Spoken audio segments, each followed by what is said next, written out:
मेरे सभी फ्रेंड्स को हैप्पी गणेश चतुर्थी।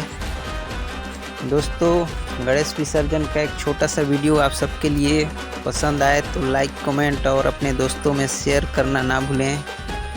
और मेरे दोस्तों, चैनल पर अभी तक नए हैं तो चैनल को सब्सक्राइब करके बेल आइकन को ऑन कर लीजिए ताकि मेरे सारे वीडियो आप तक पहुंचते रहें।